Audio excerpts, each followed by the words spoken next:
भले ही किरदार ना हो मेरी अदाकारी में, भले ही किरदार में अदाकारी ना हो, लेकिन हम में खुददारी है, गुरूर है, स्वाभिमान है। और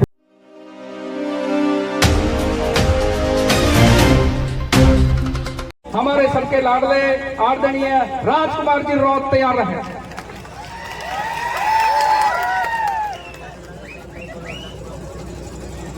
सबसे पहले आप सबको जोहार। मानगढ़ की इस पावन धरा पर सांस्कृतिक महारैली का जो आयोजन हो रहा है, जिसमें हमारे वीर प्रदेशवासी, 4 राज्यों के आदिवासी और भारत देश के कोने कोने से आए हुए मेरे भाई, मुस्लिम भाई, गुर्जर भाई, ओबीसी भाई, एससी भाई, आप सबका मैं तहे दिल से मानगढ़ की धरा से पूरी मेरी बागीपुरा विधानसभा की जनता की तरफ से बहुत बहुत धन्यवाद, जोहार, स्वागत, अभिनंदन करता हूं। आज के इस मौके पर समय मेरे पास में कम है, लेकिन फिर भी मैं आप सबसे यही कहना चाहता हूं, यह जो विचारधारा है, उस विचारधारा ने जिस तरीके से यहां पर काम किया है और आज की तारीख में हमारे साथ में मानगढ़ की धरा पर जो शहीद हुए हैं, उन शहीदों को फुटकों का नमन करते हुए मैं यह कहना चाहता हूं कि हमारी जो ये लड़ाई है वो गोविंद गुरु के नेतृत्व में हमारे आदिवासी भाई अंग्रेजी हुकूमत के सामने लड़ते लड़ते मर गए, और आज की तारीख में शहीद होने के बाद में उन्होंने हमारे युवा साथियों और दादा बवर दादा ने जिस तरीके से वीर प्रदेश की कल्पना की है, वो कल्पना पूरी होती नजर आ रही है।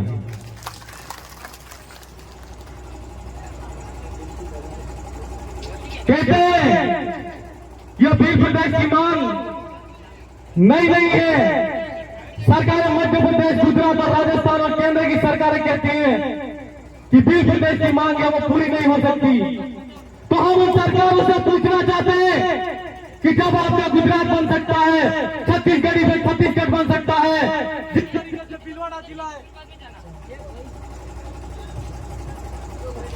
तरीके से भीलवाड़ा जिला है और जिस तरीके से जिन संस्कृति भाषा के आधार पर और जहां के लोग जिन आधार पर रहते हैं, उनके नाम के आधार पर जब अलग अलग राज्य बन सकते हैं, तो वीर प्रदेश भीलों के नाम से क्यों नहीं हो सकता है।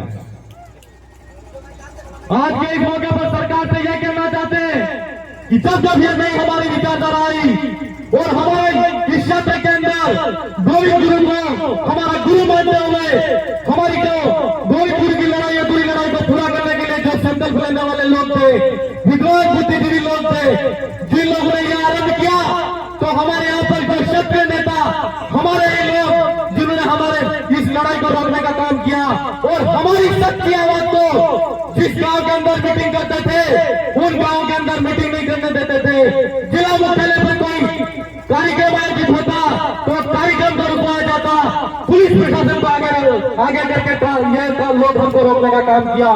आज हम उनसे कहना चाहते हैं कि वीर प्रदेश का कार्रवाई यहाँ से नजर उठाकर देख लो, तुम्हारी कोई औकात नहीं हमको रोकने की। जिन लोगों ने हमको रोकने का काम किया, आज उनके रास्ते रुक गए, आज उनके रास्ते रुक गए। और आज के इस मंच के माध्यम से मैं शहीदों के माध्यम से शहीदों को नमन करते हुए कहना चाहता हूँ, एक आदमी को रोक के दिखा देना। तुम हमारी जो आवाज है, हमारी जो लड़ाई है, गोविंद गुरु की लड़ाई है, हमारे आज के बुद्धिमान जो बुद्धिजीवी लोग हैं, दादा बवरलाल परमार की लड़ाई है, राजकुमार रौत की लड़ाई है, कांति आदिवासी की लड़ाई है और पूरे जिलों के वीर प्रदेशवासियों की लड़ाई है। उस लड़ाई को तुम नहीं रोक सकते हो।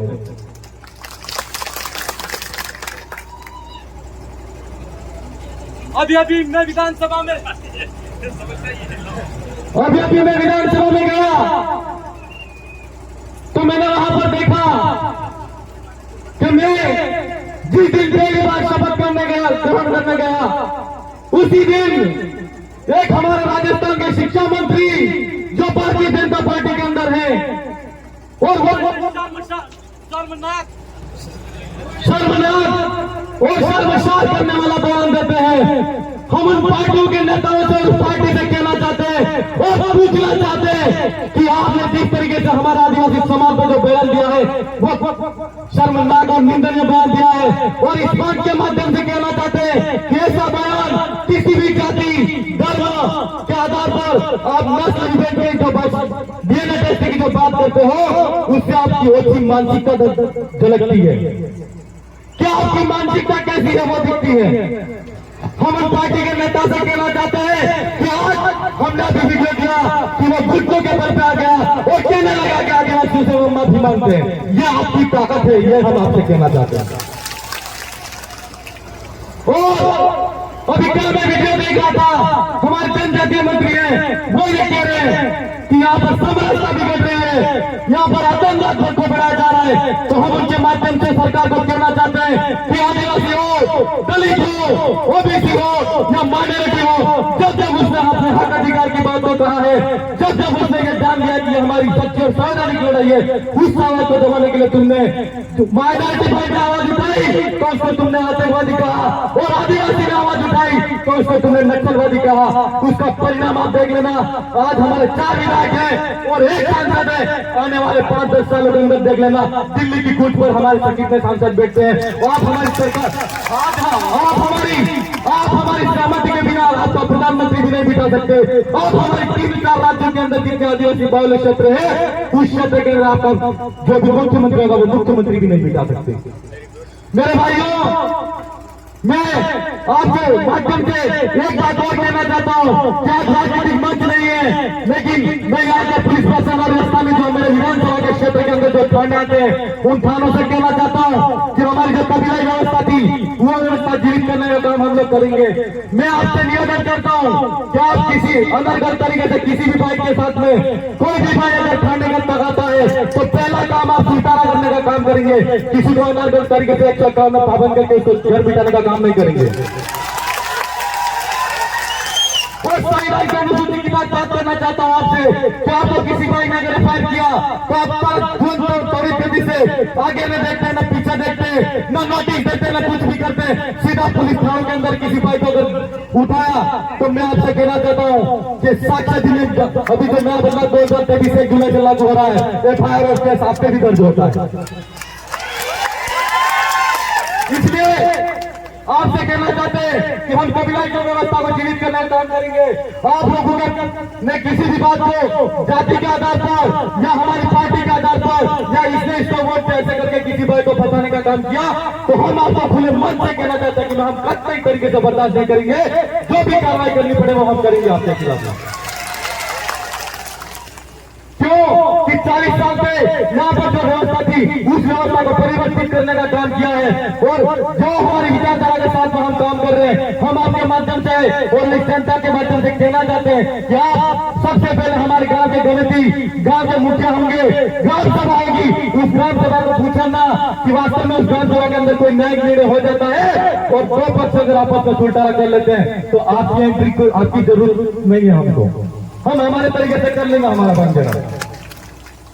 इसलिए मैं ज्यादा कुछ नहीं कहूंगा, पर एक आईना भी यहाँ पर एक कुंभलगढ़ के अंदर कुंभलगढ़ का जो एरिया है जिस एरिया के अंदर आदिवासी इलाका है, तो मैं आप कुंभलगढ़ पारियों से कुंभलगढ़ के पारी से कहना चाहता हूँ कि आप 30 के विस्तार के अंदर अनुसूचित क्षेत्र के विस्तार के अंदर आप नहीं आते तो आपकी मांग को विधानसभा के अंदर उठाया जाएगा।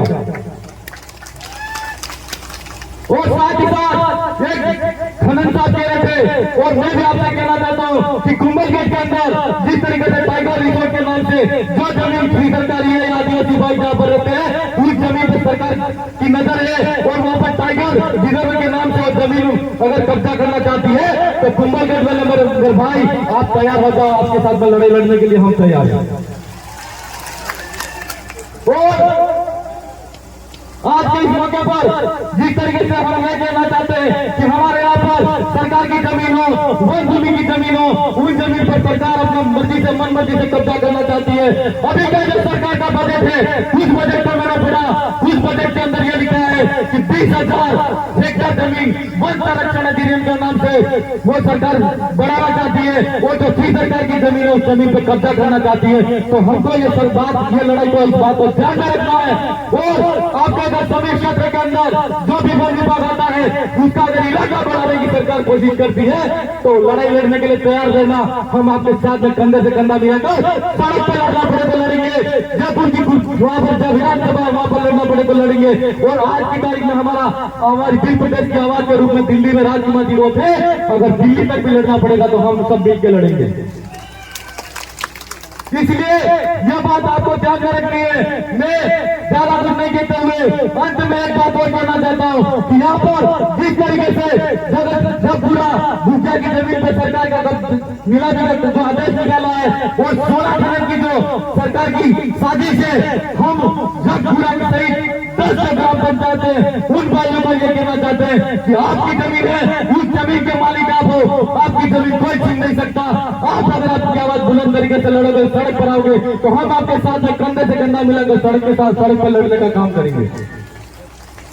और सब हाथ खड़ा करके जो कुंभलगढ़ रिजोर्ट के नाम से, वन विभाग के नाम से और हमारे जगपुरा के अंदर 10 गांव है, अगर उनकी जमीन जाती है तो आप हाथ खड़ा करके आश्वासन दो, अगर आपकी लड़ाई की जरूरत पड़े तो आप साथ दोगे नहीं दोगे। धन्यवाद, धन्यवाद मेरे भाई। और साथ ही साथ मैं इस मौके पर एक बात और कहना चाहता हूँ, इस मंच के माध्यम से भी कहना चाहता हूँ कि एनपीसीएल के नाम से 2013 के नाम 2013 से बजट चलाया जा रहा है और वहाँ पर जो व्यक्ति 18 वर्ष से ऊपर है उसके साथ आर्यन का जो पैसा है 9.5 लाख रुपया होता है।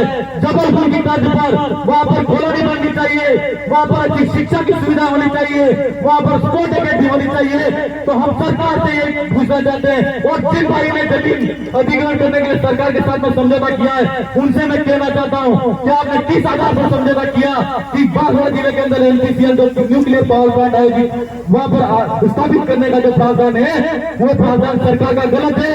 आपकी आवाज को बुलंद करो, जिला मुख्यालय पर कलेक्टर साहब जी हो उनसे वार्ता करो। और ये मुद्दा कोई छोटा मुद्दा नहीं है, आपके नाम से धीरे धीरे करके जमीनें जा रही है। आप चुप क्यों बैठे हो? आपको अपनी आवाज को उठाना होगा और हम सबको अगर जरूरत पड़ी तो मिलकर ये लड़ाई लड़नी होगी। और एनपीसीएल के साथी हो या जगपुरा भूखिया के जो स्वर्ण खनन के नीलामी के जो आदेश निकले हैं उनके अंदर जो जमीन जा रही है, चाहे वो भाई हो, हम सब ये लड़ाई मिलकर लड़ेंगे। मैं ज्यादा कुछ नहीं कहूंगा, आज दादा का बोलने का समय बाकी है, राजकुमार जी का बोलने का समय बाकी है। और मैं इस क्षेत्र का विधायक होने के नाते मैं यहाँ के स्थानीय साथियों से बिल प्रदेश वासियों से एक और बात कहना चाहता हूँ। जब नीचे जो लाइन लिखी है बिल प्रदेश स्वायत्ता, बिल प्रदेश स्वायत्ता, बिल प्रदेश स्वायत्ता का मतलब समझते हैं। जिस तरह गोविंद गुरु चाहते थे कि जो भी प्रदेश के वासी है या बिल जो भाई है वो अंग्रेजों की हुकूमत के अंदर नहीं रहना चाहिए, रजवाड़ों की हुकूमत के अंदर नहीं रहना चाहिए और अपना खुद का स्वायत्त शासन होना चाहिए जिसका नियंत्रण अपना समाज के लोगों के पास में होना चाहिए। ये वो लड़ाई है। मैं आपको कहना चाहता हूँ मेरे युवा साथियों, अगर आप ये लड़ाई दादा ने शुरू किया, हम सब ने शुरू किए, इस वैचारिक लड़ाई को शुरू करने के लिए हम सबको लड़ना पड़ेगा। सबसे पहले आपको शिक्षा के पे ज्यादा ध्यान देना है। जो भाई आज बीएडधारी बैठे हैं, बेरोजगार हैं, कई इंडस्ट्री कोचिंग संस्थानों के अंदर कोचिंग कर रहे हैं, मैं उनसे कहना चाहता हूँ कि आप अच्छी शिक्षा ग्रहण कीजिए और अच्छे जो राजकीय सेवाओं के अंदर RS-IPS के जो पद है उनके अंदर आप जाइए और जिस दिन हमारा राज्य बनेगा उस दिन शिक्षा के अंदर RS, IAS, IPS कलेक्टर हमारे होंगे। ये हमारी स्वास्थ्य है। एक रोजगार की बात ये कहना चाहता हूँ कि जिस तरीके से हम बिल प्रदेश की कल्पना करते हैं और बिल प्रदेश का सपना देखते हैं, आज की तारीख में हम ये देखें और सोचें तो रोजगार के अंदर हमारे कोई साथी नहीं है और रोजगार के साथी नहीं है। तो मेरे भाइयों से मेरा कहना है कि रोजगार खुद खड़े करो और खुद का रोजगार खड़ा करके अपना आत्मनिर्भर बनो और अपने समाज के लिए जैसा भी दान देना पड़े, धन रुपया पैसा जो भी लगाना पड़े आप लगाओ और रोजगार के अवसर खुद को खड़े करने पड़ेंगे। और अंत में ज्यादा कुछ नहीं कहते हुए स्वास्थ्य की जो बात कहना चाहता हूँ, एक स्वस्थ समाज का व्यक्ति, अगर एक व्यक्ति स्वस्थ है तो वो एक परिवार का निर्माण करेगा, अगर एक परिवार अच्छा है तो पूरे समाज का निर्माण करेगा। तो निश्चित तौर पर आप अपने स्वास्थ्य के प्रति ध्यान दें। और दादा के पास में एक टेम्पलेट देखा था कि बिल प्रदेश में यहाँ पर जो नशा मुक्ति का जो कार्यक्रम है उसको चलाने की हमको जरूरत है। मुझे मेरे पास में चिट्ठी बार बार आ रही है, लेकिन मैं फिर भी मेरी बात को पूरा करके मेरी बात को यहाँ से जाऊंगा। मैं मात्र 1 मिनट चाहूंगा, इसलिए मेरे भाई भील प्रदेश स्वास्थ्य का जो सपना हम सब ने मिलकर देखा, उसको पूरा करने के लिए शिक्षा, स्वास्थ्य, रोजगार के लिए हम सबको सोचना पड़ेगा। उसके अंदर जब तक हमारे साथी और भाई नहीं जाएंगे और उस पर ध्यान नहीं देंगे तो भील प्रदेश बन भी जाएगा, तो उस पर कब्जा तो किसी और का होगा। जैसे भील प्रदेश के लिए हमको हमारा जो लड़ाई है और हमारे समाज को अच्छा सुशिक्षित सभ्य समाज मानते हैं, सारे समाज के लोग मानते हैं, तो निश्चित तौर पर हमको भील प्रदेश का जो कल्पना है वो पूरी होगी। तो शिक्षा, स्वास्थ्य, रोजगार पर ज्यादा ध्यान देना है। और जिन जिन भाई ने यहाँ पर सरकार की जो ग्राम सभा की कमेटी हमारे विधानसभा के अंदर गठित नहीं हुई है, तो उनको भी कहना है कि जल्द से जल्द ग्राम सभा का गठन करो। और जो भी सरपंच साथी है, अगर सरकारी जमीन पर कोई अवैध काम करना चाहता है या सरकार को वापिस सरकारियों करके देना चाहता है, तो ऐसे सरपंच के खिलाफ भी कार्रवाई करने का काम करो।